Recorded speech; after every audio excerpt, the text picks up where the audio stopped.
Astrologer. आज हम फिर पुनः उसी कड़ी में श्री सुधीर मिश्रा जी की कुंडली देख रहे हैं, जिन्होंने कमेंट बॉक्स में डाला था।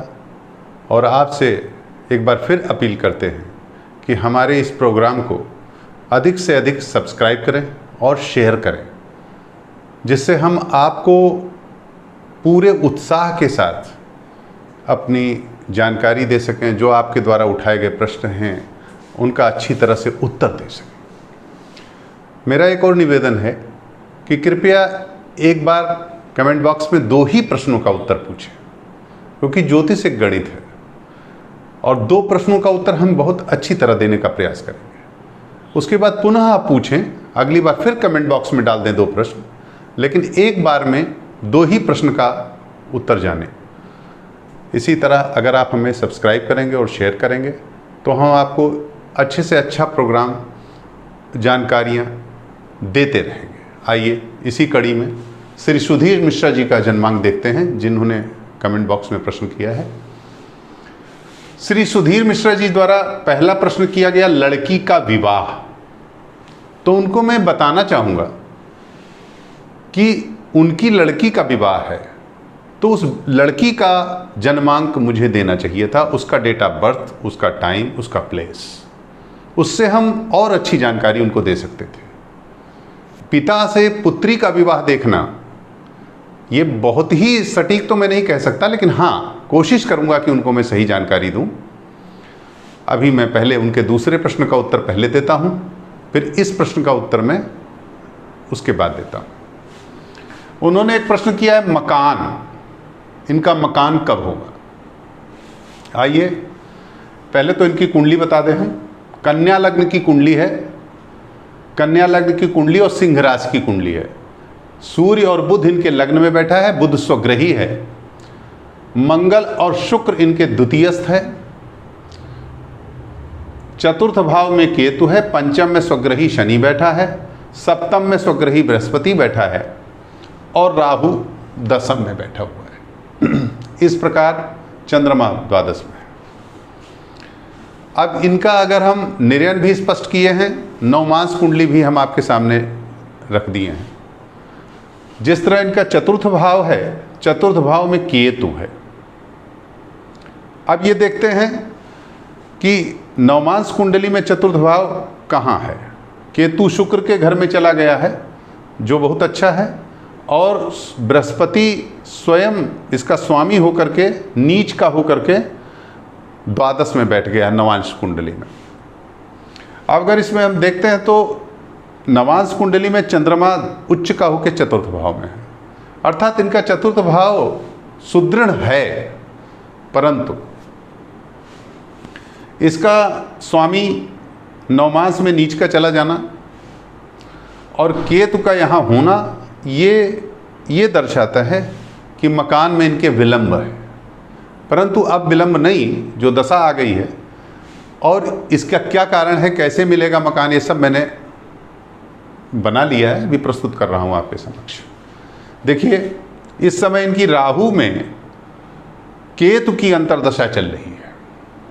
राहु में केतु, जो चतुर्थ में केतु है, 1 मई 22 से 19/5/23 तक इनकी केतु की दशा आ गई है।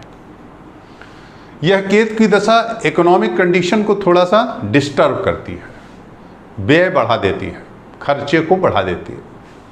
परंतु केतु के जो यहाँ पर जब हम अकॉर्डिंग केपी कुंडली देखते हैं तो यहाँ भी केतु चतुर्थ में है, और केतु स्वयं शुक्र के नक्षत्र में है। शुक्र के नक्षत्र में होकर के केतु शुक्र का भी कारक बन रहा है, अर्थात शुक्र जहाँ जहाँ है उस भाव को भी प्रबल कर रहा है। और फिर उस समय शुक्र का कारक होने से ये 10, 7 और 4 का सिग्निफिकेटर हो रहा है, 4, 2, 9 का सिग्निफिकेटर हो रहा है, यानी 2 जगह से ये 4 चतुर्थ भाव का सिग्निफिकेटर हो रहा है। चतुर्थ भाव माने चौथा भाव, यानी घर का भाव, मकान का भाव। इसलिए मैं इनसे कहना चाहूँगा कि मकान, ये देखिए मैंने लिख दिया है, ध्यान दीजिएगा, मकान मिलेगा 5 दिसंबर 22 से 26 जनवरी 23 के बीच। ध्यान दीजिएगा, 5 दिसंबर 22 से 26 जनवरी 23 के बीच मकान मिलने की संभावना है। परंतु किस तरह मिलेगा? ऋण के साथ, ऋणग्रस्तता रहेगी, कर्जे से मकान ये लेंगे, अर्थात कोई ऋणग्रस्तता यानी लोन या किस तरह कर्जा लेके मकान ये खरीदेंगे, मकान इनको मिल जाएगा। चाहे जैसे भी हो, चाहे वो मकान जिस प्रकार का भी हो, उसमें पैसा इनका लगना निश्चित है। मकान इनको इस तरह मिलेगा कि लोन लेकर के ही मकान ये मिलेगा, और थोड़ा सा उस समय का अभाव इनको महसूस होगा क्योंकि केतु की दशा है। इकोनॉमिक कंडीशन बहुत अच्छी नहीं कह सकता हूँ उस समय।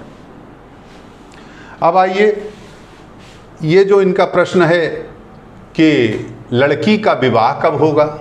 अब देखिए, मैंने अभी आपसे बताया कि किसी जातक या जातिका के विवाह के संबंधी प्रश्न करने के लिए उसका बर्थ चार्ट हमें चाहिए। लेकिन ठीक है, हम इनके इस प्रश्न का भी उत्तर देने का प्रयास करेंगे। इन्होंने अपनी कुंडली से लड़की का विवाह पूछा है, तो राहु की महादशा चल रही है, राहु इनका दशम में है, और जो इनकी शुक्र की स्थिति है वो 4th हाउस को कहीं ना कहीं प्रबल कर रही है और साथ में परिवार को सुदृढ़ कर रही है।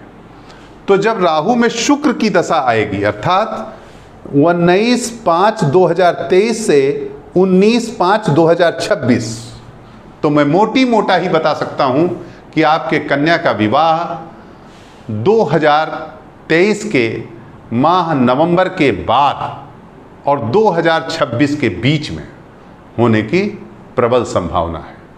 इतना टाइम तो मैं लूँगा ही, क्योंकि आप द्वारा उसका जन्मांक अगर दिया गया होता तो मैं एकदम सटीक बताता।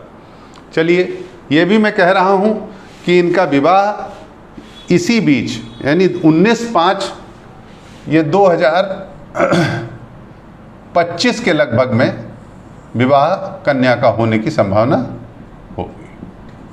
2023 से शुरू हो जाएगा माह नवंबर से, और 25 और 26 नहीं लगेगा, लगभग 24 के बीतते और 25 में विवाह होने की प्रबल संभावना। क्योंकि विवाह में विलंब इसलिए हो रहा है कि केतु की दशा में इनके यहाँ कोई मांगलिक कार्य नहीं हो सकता। राहु में शुक्र के आने पर ही मांगलिक कार्य की संभावना है, क्योंकि शुक्र, Venus is the goddess of love, affection, marriage and marital relation also. इसलिए मैं कहना चाहूँगा कि वीनस की दशा इनकी राहु में शुक्र की 19 मई 23 से शुरू हो रही है, जो 26 तक चलेगी। अतः इस बीच निश्चित रूप से विवाह कार्य संपन्न होगा, ये निश्चित रूप से कहूँगा। उसके लिए एक मैंने पूजा भी बताई है, एक नग बताया है, रत्न। ये स्वयं श्री सुधीर मिश्रा जी से मेरा अनुरोध है और सजेशन भी है मेरी तरफ से कि वो कनिष्ठिका उंगली में, दाहिने हाथ की कनिष्ठिका उंगली में पन्ना ब्राज़ील का 8.5 रत्ती स्वर्ण में धारण करें बुधवार को धारण करें। ये इससे इनकी समृद्धि बनी रहेगी, धन की स्थिति में अभाव नहीं आएगा। अगला चीज, कन्या के विवाह के लिए सबसे ज्यादा जरूरी है कात्यायनी प्रयोग। किसी भी योग्य जानकार कर्मकांडी पंडित से यह कात्यायनी प्रयोग कराएं, जो 21 दिन का प्रयोग है। अभी कल के प्रोग्राम में हमने अपेक्षा सक्सेना जी के लिए बताया है, उसी प्रकार आपसे कह रहा हूं कि इस प्रयोग को आप स्वयं भी कर सकते हैं। लेकिन वहां पर यह शब्द इस तरह लिखना है, जहां पति लिखा हुआ है पतिम में कुर्ते नमा, वहां जामाताम में कुर्ते नमा, यह शब्द का आपको प्रयोग करना है। कात्यायनी प्रयोग करें, और कात्यायनी महामाये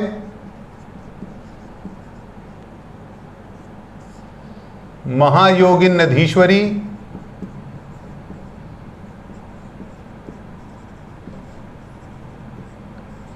नंद गोप सुतम देवी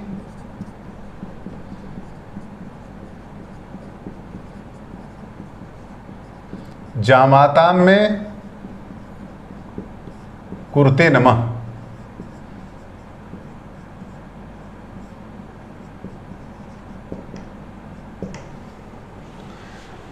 यहाँ पति, जहाँ यहाँ पर जो लड़की करे तो पति लगाए, और अगर पिता करे या माँ करे तो जमाता लगाए, जामाता।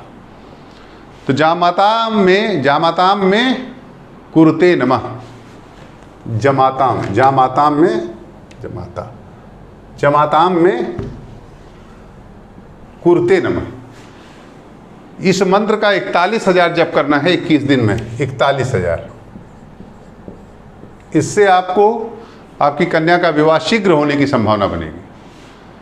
और अगर आप उसके बारे में और जानकारी चाहते हैं, और सटीक कि कब होगी शादी, एकदम एग्जैक्ट महीना कौन सा होगा, तो आप मुझे उस कन्या की कुंडली कमेंट बॉक्स में डेट ऑफ बर्थ, टाइम और प्लेस दें, हम आपको एकदम सही जानकारी देंगे। आशा करते हैं कि आप हमसे संतुष्ट हुए होंगे। यदि आपको कोई समस्या हो तो पुनः कमेंट बॉक्स में जाएं और अपनी लड़की का डेट ऑफ बर्थ, टाइम और प्लेस डालें। जितना आपने क्वेश्चन किया था शायद मैंने उसका उत्तर दे दिया है, और हमने आपको उपाय भी बता दिया है। रत्न कौन सा पहने हमने लिख दिया है, ये आपके पास हमेशा सुरक्षित रहेगा। कनिष्ठिका पन्ना ब्राज़ील का पन्ना इसलिए कहता हूँ कि वो सबसे अच्छा पन्ना होगा और काम करेगा। साथ में हमने आपको सारी चीज़ें बता दी। कात्यायनी प्रयोग कराएं लड़की के लिए, विवाह होगा। बाकी आपकी ठीक है कुंडली। राहु की महादशा है, इसलिए राहु की महादशा में आपको पूरा सुख शांति मिलने की संभावना नहीं है। जब तक बृहस्पति की महादशा का प्रवेश नहीं होगा आपको सुख का अनुभूति नहीं होगी, कुछ न कुछ आपको समस्याएं रहेंगी। इसी के साथ मैं फिर आपसे निवेदन करूंगा कि हमारे चैनल को सब्सक्राइब करेंगे और अधिक से अधिक शेयर करेंगे। धन्यवाद।